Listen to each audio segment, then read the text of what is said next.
to me, outstanding performance I've ever seen in the board team was Declan Pilkington that day. He literally hurled them on his own when everyone else wasn't playing well. And they were the two characters that really stood out for me on that team. And then, of course, we had Ray Landy came on in the semi-final and got the goal as well. And Ray would be a man that people mightn't have forgotten a little bit about. But only for him, we would never have been in that final. I suppose another man that contributed an awful lot over the years was Johnny Pilkington. Oh, yeah, Johnny. Johnny was an artist, really. He loved to give an image of not giving a damn about anything, but by God, when the match started, Johnny gave his all, and he was instrumental in a lot of vital scores over the years, and kept up a standard of fitness that he loved to belie himself. He loved to say that he wasn't training at all and that he was doing this and that and the other, but he always produced it on the field. I even got more satisfaction now in the All-Ireland club with Birr than I did out winning my own All-Irelands, because it was something special. There's something special about club hurling and about clubs winning. And as I said, we were lucky. We played on a day when the conditions were dreadful. It didn't suit the Birr team.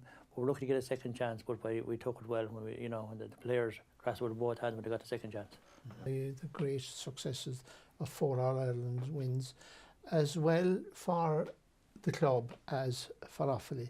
I remember Micheál Murphy saying sometime, to put it in context, he said if anyone told him in 1975 that Offaly would have won 4 All-Irelands before the end of the century, they'd be laughed out of court. That was a success rate that was unreal, really, because even countrywide it isn't fully appreciated from what such a small base that Offaly were able to produce that level of success. And the club is in Birr as well, because Birr is only a small town. You have suburbs in Limerick and Cork and Galway that would be twice, 3, 4 times the size of Birr, and they don't even have a hurling. We always felt that we were coming home to the capital of Offaly hurling was Birr Town, and the homecoming, and I think the homecoming of '84 when we lost the All-Ireland, that was even more special, because we didn't want to come home. We were after playing badly in All-Ireland final. We were beaten by Cork. We were the hot favourites going in, and we lost to Cork, and we didn't want to come home. And when we came back to Birr, the crowd lifted us. I think that was the reason we went on and won the '85 All-Ireland. So, like, Birr would always be the heart and soul of Offaly hurling, because we, even out in Banagher, we still feel we're part of Birr. Drumcullen will feel the same, Coolderry, the clubs out around will always feel that Birr is their place. I know a lot of people in Birr now who, out of sadness really, don't go to matches in Tullamore because they feel they should be played here in Birr. When I was asked to take on the Birr job, I said I wanted 2 people who believed in Birr and who were Birr to the hilt, and I got Joe Verney and Mick Salmon with me at the time, and I think I would have to give them great credit.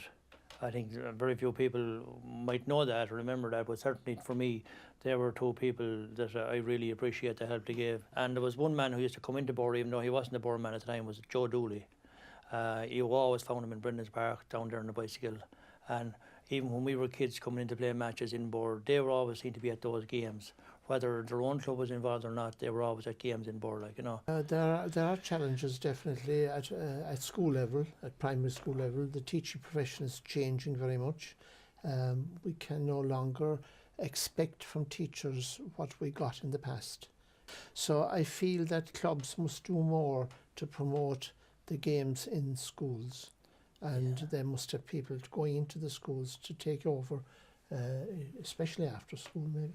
But I would worry a little bit about underage hurling, and I think again it goes back to the board thing, the board pitch and that sort of thing, that we need to localise it a little bit more and start, as Bernard says, bringing in some of our former hurlers. I know there a lot of them are involved, and I would see them, they seem to be more involved in the board club than any other club.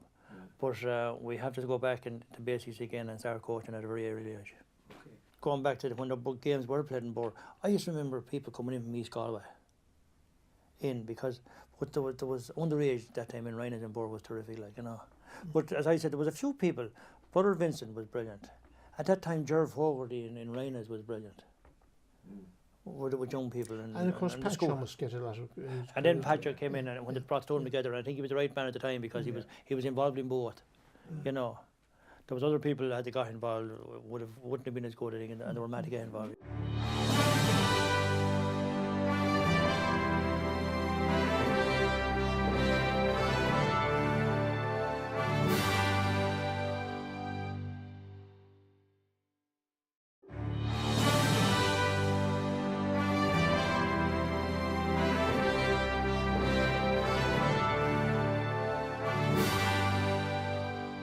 While hurling is very much to the fore in Birr GAA Club, a small group of enthusiasts have kept football alive. Notable achievements include winning the Under-14A Football Championship in 1983 under the guidance of Liam Broderick. In recent times, the Junior A title has been won in 2001 and again in 2005, with both Martin Walsh and John Ryan as the key drivers. Birr are competing at intermediate level ever since. So I decided I'd go down and see could I start up a football team, starting at junior level first of all, and hope that I would get an underage team out of the school at the time. Approached the school at the time, and they were playing a bit of football, not a lot either, but. Eventually, anyway, I got a football team on the road.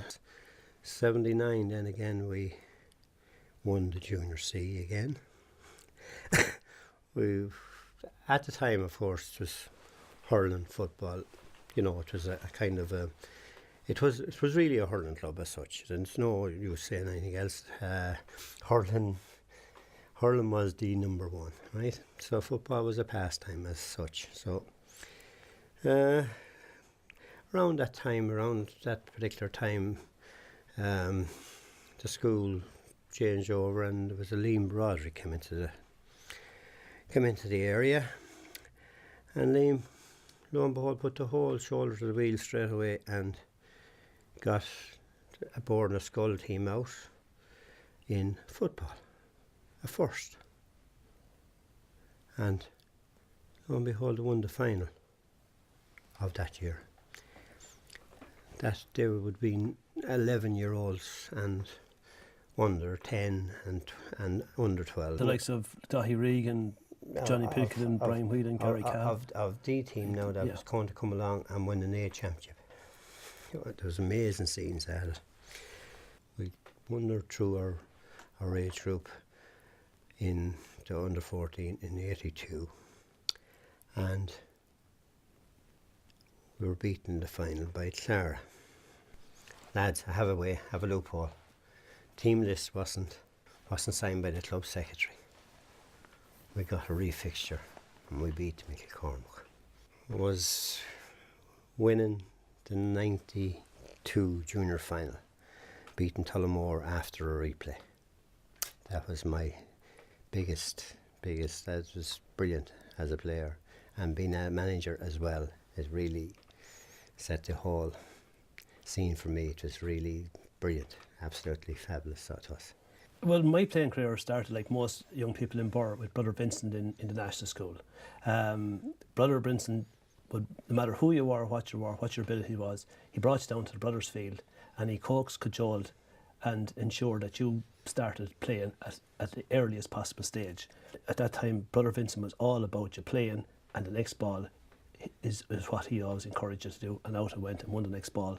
And that ultimately was the start of my playing career. And in August, I went to work one morning, Friday evening, it was a bank holiday weekend, and I was going out with my present wife at the time, and I was thinking probably of where I was going at the weekend.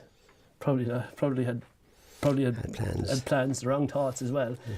And I got hit by 22,000 volts, and that changed everything. And then not being. And around the same time, Ger Millen lost his eye. Ger Millen was gone. He was down. He was actually going down to see the girl he married partners. As well.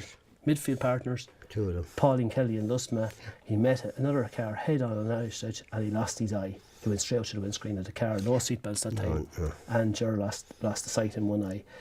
Birr actually had a really good football side. They were very fit, it worked both ways. They were fit because of the hurling and they were fit in the reverse physically.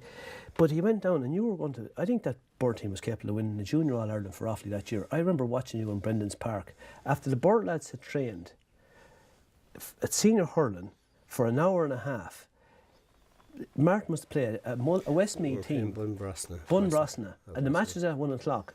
And it didn't start till 1:30 because Birr trained beforehand and Martin went out, and that game went to extra time against Bunbrosna, and all of the lads haven't trained for at least an hour and a half before the match. You were really denied an All-Ireland Junior, you know, and I'd say it was because the difficulty has been, and always is, the fear of winning would take the lads' attention away from their first love, which would be hurling. And as manager then, like, you don't get that many days in the sun in Birr with football. You get far more days, down days, than you do up days. But for all of that, to see those players that came through the system in Birr, that you brought around the country, compete with the very, very best in the country. You know what? There's no feeling in the world like it. It's fabulous.